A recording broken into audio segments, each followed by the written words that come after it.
بسم اللہ الرحمن الرحیم۔ عرش کے بڑے بڑے فرشتے اس بندے کو جھک کر سلام کرتے ہیں جو فجر کی نماز کے بعد قرآن کی یہ سورت پڑھتا ہے۔ فجر کے وقت یہ سورت پڑھنے والا اللہ تعالیٰ کا دوست کہلاتا ہے۔ سبحان اللہ۔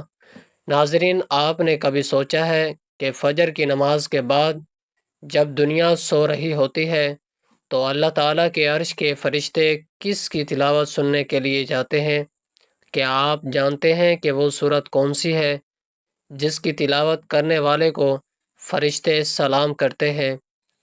یہ ویڈیو آپ کو بتائے گی کہ وہ کون سی سورت ہے جو فجر کے وقت پڑھنے والے کو اللہ کا دوست بنا دیتی ہے۔ تو ناظرین، فجر کی نماز دن کی پہلی روشنی سے پہلے اللہ کے قریب جانے کا بہترین وقت ہے۔ نبی کریم صلی اللہ علیہ وسلم نے فرمایا، فجر کی نماز میں دن اور رات کے فرشتے جمع ہوتے ہیں۔ یہ وہ وقت ہے جب اللہ کی رحمتیں نازل ہوتی ہیں اور فرشتے ہمارے ایمان کا مشاہدہ کرتے ہیں۔ تو قرآن کی تلاوت خاص طور پر فجر کے وقت اللہ کا ذکر کا بہترین ذریعہ ہے۔ اللہ تعالیٰ نے فرمایا کہ بے شک فجر کا قرآن جو ہے مشہور، جب کوئی بندہ فجر کے وقت قرآن کی تلاوت کرتا ہے تو اللہ کے عرش کے فرشتے اس کی تلاوت سنتے ہیں اور اس پر سلام بھیجتے ہیں کہ وہ وقت ہے جب فرشتے ہمارے لیے استغفار کرتے ہیں اور اللہ سے ہماری مغفرت کی دعا کرتے ہیں۔ قرآن پاک میں اللہ تعالیٰ ایک حضرت ابراہیم کو خلیل اللہ، اللہ کا دوست کہا ہے۔ وَاتَّخَذَ اللَّهُ إِبْرَاهِيمَ خَلِيلًا۔ ترجمہ، اور اللہ نے ابراہیم کو اپنا خاص دوست خلیل بنا لیا۔ حضرت ابراہیم علیہ السلام کی ان خصوصیات کی وجہ سے کہ انہوں نے ہمیشہ ایک اللہ کی عبادت کی اور شرک سے دور رہے۔ انہوں نے آگ میں پھینکنے جانے کے باوجود اللہ پر توکل کیا اور اللہ نے آگ ان کے لیے ٹھنڈی کر دیا۔ انہوں نے اپنے بیٹے حضرت اسماعیل علیہ السلام کو اللہ کے حکم پر قربان کرنے کا ارادہ کیا، جو اللہ کی رضا کے لیے انتہائی وفاداری کی علامت ہے کہ دوسرے بھی اللہ کے دوست ہو سکتے ہیں۔ جی ہاں، جو لوگ اللہ کی اطاعت کریں، نیک اعمال انجام دیں اور خلوص دل سے اللہ سے محبت رکھیں، وہ بھی اولیاء اللہ، اللہ کے دوست کہلاتے ہیں۔ قرآن میں فرمایا گیا، ان اولیاء اللہ لا خوف علیہم ولا هم یحزنون۔ ترجمہ، سنو، بے شک اللہ کے دوستوں پر نہ کوئی خوف ہوگا اور نہ وہ غمگین ہوں گے۔ اللہ کے دوست وہ ہوتے ہیں جو تقوی اور پرہیزگاری اختیار کریں، دوسروں کی مدد کریں اور اللہ کی رضا کے لیے کام کریں، ہر حال میں اللہ پر بھروسہ رکھیں۔ آپ بھی نیک اعمال اور اخلاص کے ذریعے اللہ کے مقرب بندوں میں شامل ہو سکتے ہیں۔ محترم ناظرین، یہ وہ فضیلت و برکات والی صورت ہے کہ جس کو پڑھنے سے نہ صرف عرش کے بڑے بڑے فرشتے اس بندے کو سلام کرتے ہوتے ہیں، بلکہ فجر کی نماز کے بعد جو یہ سورت پڑھتا ہے وہ اللہ کا دوست کہلاتا ہے، اور اللہ اس کے دن بھر کی تمام حاجتوں کو پورا کرتے ہیں۔ اللہ اس کی پریشانیوں کو دور کرتے ہیں۔ اللہ اسے بے شمار رزق دیتے ہیں، غیب سے رزق ملتا ہے۔ رسول اللہ صلی اللہ علیہ وسلم نے فرمایا کہ جو شخص صبح شام یہ سورت پڑھتا ہے تو قیامت کے دن اس سے افضل عمل کسی کا نہیں ہوگا۔ تو ناظرین، فجر کی نماز کے بعد جو یہ سورت پڑھتا ہے، عرش پر ہلچل مچ جاتی ہے۔ عرش کے بڑے بڑے فرشتے اس بندے کو جھک کر سلام کرتے ہیں۔ اللہ تعالیٰ اپنے بندے کی حاجت کو پورا کرنے کے لیے فرشتوں کی دوڑیں لگا دیتے ہیں، اس کے ہر معاملات میں اس کی غیبی مدد کرتے ہیں۔ اس کے منہ سے نکلی ہر لفظ پر اللہ تعالیٰ کن لکھ دیتے ہیں۔ اللہ تعالیٰ کن لکھ دیتے تھے۔ محترم ناظرین کرام، ایک بہت ہی خاص اور مجرب وظیفہ لے کر آپ کی خدمت میں حاضر ہوا ہوں کہ جس کو آپ فجر کی نماز کے بعد پڑھ لیں، لاکھوں کا قرض بھی ختم ہو جائے گا، حاجت ایک دن میں پوری ہو جائے گی۔ ناظرین، یہ ویڈیو بڑا وظیفہ نہیں اور نہ ہی کبھی آپ کو بڑے بڑے وظیفے بتاتا ہوں، مختصر سا عمل ہے۔ آج کا وظیفہ نہایت ہی مختصر سا وظیفہ ہے۔ فجر کے بعد آپ نے اس عمل کو کر لینا ہے، انشاءاللہ پھر اس وظیفے کا اثر آپ خود دیکھیں گے۔ رزق مال و دولت کے انبار لگ جائیں گے۔ یہ خاص تسبیح دولت کے لیے ہے، لیکن آج کا یہ وظیفہ، یہ عمل صدق دل کے ساتھ آپ نے کرنا ہے۔ اس عمل کو اگر فقیر بھی کرے گا تو وہ بھی اللہ پاک کی عنایت اور اس کے فضل و کرم سے دولت پر بیٹھ کر راج کرے گا، کیونکہ اس وظیفے میں جو طاقت ہے، اس وظیفے کا جو اثر ہے، وہ بہت کم لوگ ہی جانتے ہیں۔ ویسے تو ہم اپنے چینل پر بے شمار وظائف بتاتے ہیں، لیکن یہ جو عمل ہے، یہ جو وظیفہ ہے، یہ آپ کی ساری پریشانیوں کو ختم کر دے گا۔ آپ کے اوپر لاکھوں کروڑوں کا قرضہ ہے، انشاءاللہ وہ بھی چٹکیاں بجاتے ادا ہوگا۔ قرضوں کے ادا ہونے کے ایسے اسباب پیدا ہو جائیں گے، پھر آپ سب ناظرین خود بھی حیران رہ جائیں گے۔ آپ کے پاس دولت کی کمی ہے، آپ کرائے کے گھر میں رہتے ہیں، آپ کو سمجھ میں نہیں آتی کہ کرایہ کیسے ادا کریں، گھر کا خرچ کیسے چلائیں، کیونکہ آج کل مہنگائی بھی تو اتنی زیادہ ہو گئی ہے کہ ایک وقت کا کھانا بھی مشکل ہو چکا ہے۔ ہر ماہ بجلی کے تکڑے تکڑے بل بھی ادا کرنے ہوتے ہیں، ہر ماہ بچوں کی فیسیں ادا کرنی ہوتی ہیں۔ انسان بہت پریشانی میں ہے، اور انسان کو سکون صرف اللہ کے ذکر میں ہی ملتا ہے۔ یہ بات بہت ہی اہم کرنے لگا ہوں، کیونکہ جب انسان عاجزی کے ساتھ اللہ کے آگے جھک جاتا ہے، سجدے پہ سجدہ کرتا ہے، اور پھر ہر سجدے میں رو رو کر گڑ گڑا کر خوب ڈھیروں دعائیں مانگتا ہے، تو اس کو بھی اللہ تعالیٰ ضرور عطا فرما دیتا ہے۔ ہم ہر وظیفے میں آپ کو بتاتے ہیں کہ اللہ سے مانگنے کا آپ کو طریقہ جب آ جائے گا تو پھر آپ کو کسی مزید وظیفے کی ضرورت نہیں پڑے گی، آپ نے صرف ہاتھ اٹھانے ہیں اور آپ کو ملنا شروع ہو جائے گا۔ لیکن اس سے پہلے آپ کے کچھ اعمال ہوتے ہیں، آپ جو چھوٹی چھوٹی غلطیاں کرتے ہیں، جن کو اگر آپ سدھار لیں گے اور آپ اپنے کاروبار میں حلال طریقے سے کاروبار کریں یا رزق کمانے میں حلال ذریعہ استعمال کریں گے، جیسے کہ اللہ تعالیٰ کے پاک نبی صلی اللہ علیہ وسلم نے کاروبار کیا تھا، آپ بھی اس طرح کام کریں، حلال اور پاکیزہ رزق کمائیں۔ اگر آپ جاب کرتے ہیں تو اس طریقے سے جاب کریں کہ آپ کے اوپر کوئی انگلی نہ اٹھا سکے، آپ ایمانداری سے ڈیوٹی دیں، جس کام کی تنخواہ لیتے ہیں وہ کام مکمل جانشانی سے کریں، اور اپنے فرائض سے کوئی غفلت نہ کریں۔ ہر ماہ رزق حلال ہی آپ اپنے گھر میں لے کر آئیں، اور کوشش کریں کہ آپ کے پورے گھر میں حرام کا ایک لقمہ بھی کسی کے پیٹ میں نہ جائے۔ حلال رزق کھانے سے ایسا ہو ہی نہیں سکتا کہ انسان اپنے اللہ پاک سے مانگے اور اللہ پاک اس کی دعا کو رد کر دے، ایسا کبھی نہیں ہو سکتا۔ اور یہ جو وظیفہ ہے، جب یہ وظیفہ کوئی بھی بندہ پڑھتا ہے تو اس وظیفے سے اس کے پاس بے حساب دولت آ جاتی ہے۔ یہ سورت پڑھنے والا اللہ کا دوست کہلاتا ہے۔ ناظرین، یہ ساری نعمتیں جو ہیں، یہ ساری برکتیں جو ہیں، حلال روزی میں اور اللہ پاک کا شکر ادا کرنے میں ہی پوشیدہ ہیں، تو کوشش کیا کریں کہ کثرت سے اللہ پاک کا شکر ادا کیا کریں۔ انشاءاللہ دیکھنا کیسے آپ کے وارے میں نیارے ہو جاتے ہیں۔ اگر آپ کے اوپر قرض ہے، آپ نے سود پر قرض لیا ہوا ہے، تو سب سے پہلے اللہ پاک سے معافی مانگیں، کیونکہ سود حرام ہے اور اللہ پاک سے کھلی جنگ ہے، تو اللہ سے جنگ کون کر سکتا ہے؟ میرے بھائیوں بہنوں، جو بندہ اللہ سے جنگ کرنے کا سوچے گا وہ دونوں جہانوں میں مارا جائے گا، اور وہ دنیا میں بھی ذلیل و رسوا ہوگا اور آخرت میں بھی ذلیل و رسوا ہوگا، رسوا ہی رہے گا۔ جہنم کے انتہائی جو سب سے نیچے والے گھڑے ہیں، ان میں اس کو پھینکا جائے گا۔ تو آپ کے سب سے پہلے سود کے کاموں سے توبہ کرنی ہے، جھوٹ سے توبہ کرنی ہے، اور غیبت سے توبہ کرنی ہے، چغلی سے توبہ کرنی ہے، لیکن واضح کریں گے صرف توبہ نہیں کرنی بلکہ اس توبہ پر قائم بھی رہنا ہے۔ اور سب سے اہم بات جو ہے وہ آپ اپنے رشتہ داروں سے، اگر آپ قطع تلقی ہیں، کسی سے بھی ہیں، فوراً جا کر اس سے معافی مانگیں، چاہے آپ کی غلطی ہے یا نہیں۔ دیکھنا کیسے اللہ پاک آپ کے اوپر اپنا فضل و کرم کرے گا، آپ کے اوپر اللہ پاک اپنا کرم فرمائے گا۔ یہ رشتہ داروں کے ساتھ آپ نے اچھا سلوک کرنا ہے۔ اس کے ساتھ تعلقات جوڑنے کی کوشش کرو۔ یہ نہ دیکھو کہ اس نے یہ کہہ دیا، اس نے وہ کہہ دیا۔ آپ آج سے اختیار کرو، جو آج سے اختیار کر لے گا اس کو پھل ملتا ہے۔ اور جب آپ کبھی بلندی پہ چڑھتے ہیں، آپ کو پتہ ہونا چاہیے جب بھی آپ بلندی پہ چڑھیں گے تو آپ کو جھکنا پڑے گا۔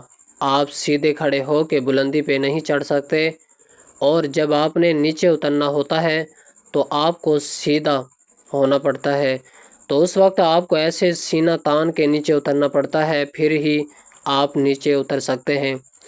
ناظرین کرام، آج کا جو وظیفہ ہے اس کی ترتیب آپ اچھے طریقے سے ذرا سمجھ لیں، اور میری باتوں پر آپ نے عمل بھی کرنا ہے۔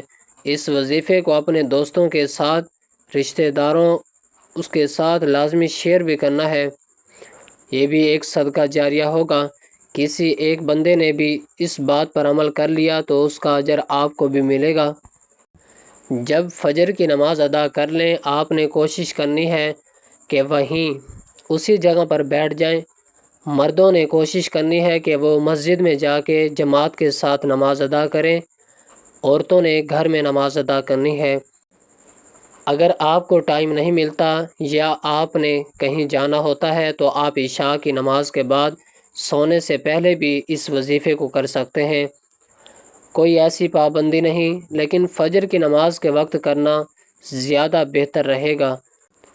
محترم ناظرین، اللہ پاک کے آخری نبی صلی اللہ علیہ وآلہ وسلم نے فرمایا، اللہ پاک ارشاد فرماتا ہے، میں نے تمہاری امت پر دن رات میں 5 نمازیں فرض کی ہیں، اور میں نے یہ عہد کیا ہے کہ جو ان نمازوں کی ان کے اوقات میں پابندی کرے گا میں اس کو جنت میں داخل کروں گا، اور جب پابندی نہیں کرے گا اس کے لیے میرے پاس کوئی عہد نہیں۔ اللہ پاک قرآن کریم میں ارشاد فرماتا ہے، رب کو سہراتے ہوئے اس کی پاکی بولو، سورج چمکنے سے پہلے اور اس کے ڈوبنے سے پہلے نماز فجر ادا کر لو۔ صحابی حضرت عبداللہ بن عمر رضی اللہ تعالی عنہما سے روایت ہے، پیارے آقا صلی اللہ علیہ وسلم نے ارشاد فرمایا، جو صبح کی نماز پڑھتا ہے وہ شام تک اللہ پاک کے ذمے میں ہے۔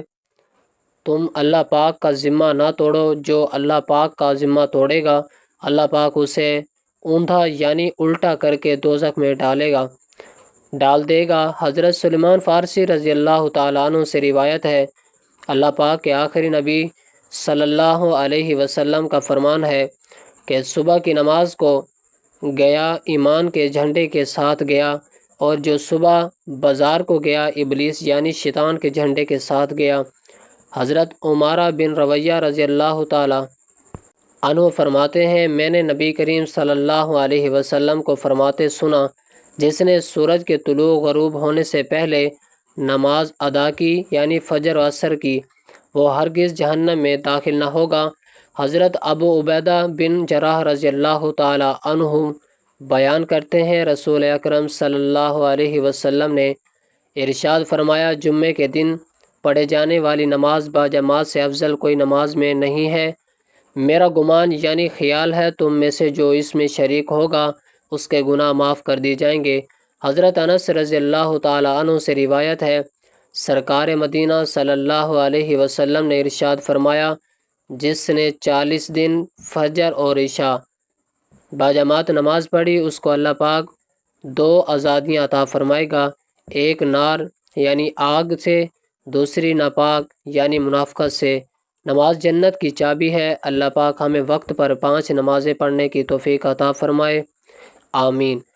یا الہی، فجر میں ہم کو اٹھنے کا شوق دے، سب نمازیں ہم پڑھیں وہ ذوق دے جو صبح کی نماز سورج نکلنے سے پہلے پڑھ لیں یعنی باجماعت ادا کریں۔ ایسا بندہ اللہ پاک کے ذمے میں چلا جاتا ہے جو 2 نمازیں یعنی فجر اور عصر کی نماز شوق سے پڑھتا ہے، اللہ پاک اس کے لیے باقی نمازیں پڑھنا آسان کر دیتا ہے۔ جب اسے موت آئے گی اللہ اس کے لیے جنت کے 8 دروازے کھول دیتا ہے۔ فجر کی سنت دنیا کے خزانوں سے بہتر ہے، اللہ پاک قیامت کے دن اسے اپنا دیدار نصیب کرے گا۔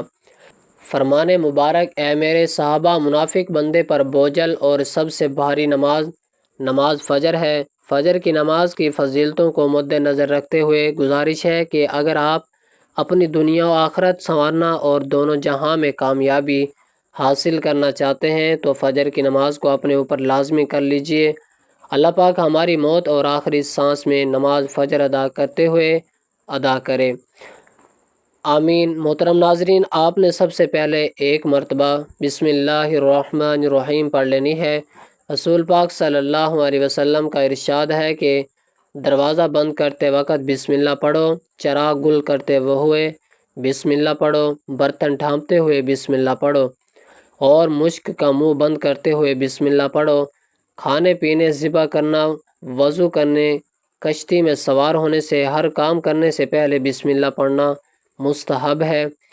ناظرین کرام، اس کے بعد آپ نے نبی صلی اللہ علیہ وسلم کی ذات اقدس پر 11 مرتبہ درود پاک پڑھ لینا ہے۔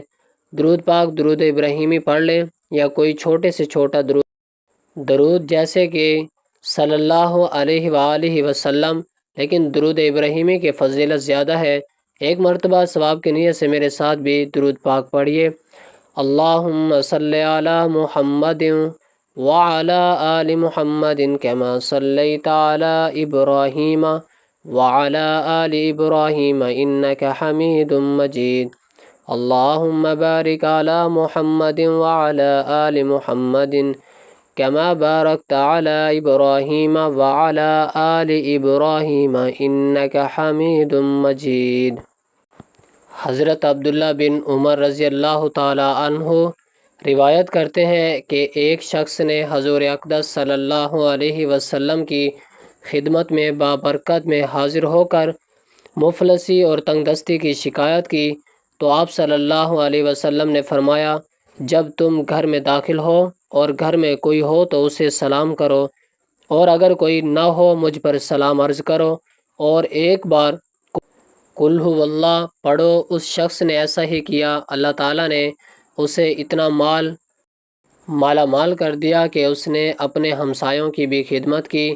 فرمان مصطفیٰ صلی اللہ علیہ وسلم ہے، جس نے استغفار کو اپنے اوپر لازم کر لیا، اللہ عز و جل اس کی پریشانی دور فرمائے گا اور ہر تنگی صرف اسے راحت عطا فرمائے گا، اور اسے ایسی جگہ سے رزق عطا فرمائے گا جہاں سے اسے گمان بھی نہ ہوگا۔ کیا میں تمہیں وہ چیز نہ بتاؤں جو تمہیں تمہارے دشمن سے نجات دے اور تمہارے رزق وسیع کر دے؟ رات دن اللہ تعالیٰ سے دعا مانگتے رہو کہ دعائے مومن کا ہتھیار ہے۔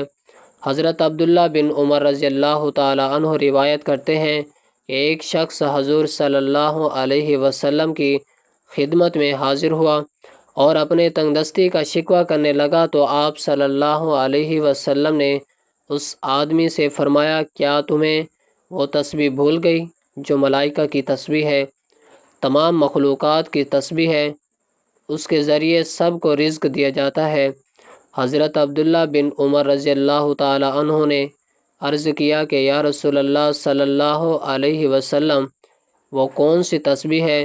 آپ پہلے ٹیک لگا کر تشریف فرما تھے تو آپ سیدھے ہو کر بیٹھ گئے۔ آپ صلی اللہ علیہ وسلم نے فرمایا کہ اے ابن عمر، صبح صادق کے طلوع ہونے سے لے کر نماز فجر کے درمیان یہ کلمات سبحان اللہ و بحمدہ، سبحان اللہ العظیم، استغفر اللہ 100 مرتبہ پڑھ لو تو دنیا تمہارے پاس ناک رگڑتی ہوئی آئے گی، اور اللہ تعالیٰ ہر اس کلمے کے بدلے جو تم کہو گے ایک فرشتہ پیدا فرمائے گا جو قیامت تک تسبیح بیان کرتا رہے گا اور اس کا ثواب تمہیں ملے گا۔ ناظرین، فجر کی نماز کے بعد 100 بار تسبیح لازمی پڑھیں۔ سبحان اللہ و بحمدہ، سبحان اللہ العظیم، استغفر اللہ، سبحان اللہ و بحمدہ، سبحان اللہ العظیم، استغفر اللہ، سبحان اللہ و بحمدہ، سبحان اللہ العظیم، استغفر اللہ۔ انشاءاللہ آپ کی تمام دنیاوی پریشانیاں دور ہوں گی اور اللہ آپ کے تمام حاجتوں کو پورا کرے گا۔ اللہ آپ کو دینی دنیاوی نعمتوں سے مالا مال کر دے گا۔ ناظرین، تسبیح کرنے کے بعد آپ نے سورۃ اخلاص پڑھنی ہے۔ یہ وہ سورت ہے جس کے پڑھنے سے عرش کے بڑے بڑے فرشتے اس بندے کو جھک کر سلام کرتے ہیں، اور یہ سورت پڑھنے والا اللہ تعالیٰ کا دوست کہلاتا ہے۔ حضرت ابو ہریرہ رضی اللہ تعالیٰ عنہ سے فرمایا کہ فجر کی نماز میں دن اور رات کے فرشتے جمع ہوتے ہیں۔ تو ناظرین، یہ وہ صورت ہے جس کی تلاوت کرنے والے کو فرشتے سلام کرتے ہیں۔ سورۃ اخلاص، یہ سورت جو ہے توحید کا اظہار ہے اور اللہ کی صفات کو بیان کرتی ہے۔ نبی کریم صلی اللہ علیہ وسلم نے فرمایا کہ جو شخص ہر نماز میں سورۃ اخلاص پڑھتا ہے، اللہ تعالیٰ اس سے محبت کرتا ہے۔ جب کوئی بندہ فجر کے بعد سورۃ اخلاص کی تلاوت کرتا ہے تو اللہ تعالیٰ کے عرش کے فرشتے اس کی تلاوت سنتے ہیں، اس پر سلام بھیجتے ہیں۔ حضرت ابو ہریرہ رضی اللہ تعالیٰ عنہ سے روایت ہے، رسول اللہ صلی اللہ علیہ وسلم نے فرمایا، جو شخص فجر کی نماز کے بعد 12 دفعہ سورۃ اخلاص پڑھتا ہے، گویا اس نے 4 دفعہ قرآن پڑھ لیا۔ حدیث اس بات کی گواہی دیتی ہے کہ فجر کے بعد سورۃ اخلاص کی تلاوت کرنے والے کو فرشتے سلام کرتے ہیں اور اس کے عمل کو اللہ کے سامنے پیش کرتے ہیں۔ یہ سورت چھوٹی ہونے کے باوجود اس کی تلاوت کا ثواب بہت زیادہ ہے۔ نبی کریم صلی اللہ علیہ وسلم نے فرمایا، جس نے سورۃ اخلاص کو 3 بار پڑھا اس کے لیے جنت میں ایک محل بنا دیا جاتا ہے۔ تو ناظرین، فجر کی نماز کے بعد کم از کم 10 بار، 10 یا 12 بار اس سورت کو لازمی پڑھیں۔ چھوٹی سی سورت ہے لیکن وہ صورتیں جو آپ کی زندگی کو خوشیوں سے بھر دیں گی، آپ کے دونوں جہاں جو ہیں وہ سنوار دے گی۔ ایک مرتبہ سورۃ اخلاص سماعت فرمائیے۔ بسم اللہ الرحمن الرحیم، قل هو اللہ احد اللہ الصمد لم یلد ولم یولد ولم یکن لہ کفوا احد۔ آخر میں دوبارہ سے 11 مرتبہ درود شریف پڑھ لینا ہے۔ درود شریف پڑھنے کے بعد آپ نے اللہ پاک سے دعا مانگنی ہے۔ جب بھی مانگنا ہے اللہ سے مانگنا ہے، برکت والا، خیر و عافیت والا رزق مانگیں، سکون والا رزق مانگیں۔ اس سے نہ صرف آپ کے گھر میں خوشحالی رہے گی بلکہ آپس میں پیار اور محبت بھی بڑھے گا۔ ہر بندہ دن رات زیادہ سے زیادہ پیسہ کمانے کے چکر میں بہت سے راستے اختیار کرتا ہے، تو کوشش کریں کہ آپ نے مختصر راستہ نہیں اختیار کرنا، اپنے کام پہ اپنے مکمل توجہ دینی ہے۔ رزق حلال کمانا ہے، محنت کرنی ہے۔ اس سے اللہ پاک آپ کے اوپر ڈھیروں برکتیں اور رحمتیں ہونا شروع ہو جائیں گی۔ اور کوئی بھی وظیفہ نماز کے بغیر مکمل نہیں ہوتا۔ آپ نے 5 وقت کی نماز ادا کر لینی ہے اور حسب توفیق صدقہ خیرات بھی دینا ہے۔ اللہ پاک سے دعا ہے کہ اللہ تعالی ہم سب کے صغیرہ کبیرہ گناہوں معاف فرمائے، آمین۔ اللہ تعالی ہم سب کا حامی و ناصر ہو۔ ناظرین، کمنٹ باکس میں اللہ تعالیٰ کے 99 ناموں میں سے ایک نام ضرور ٹائپ کریں۔ ویڈیو کو لائک اور شیئر ضرور کر دیجیے گا۔ جزاک اللہ۔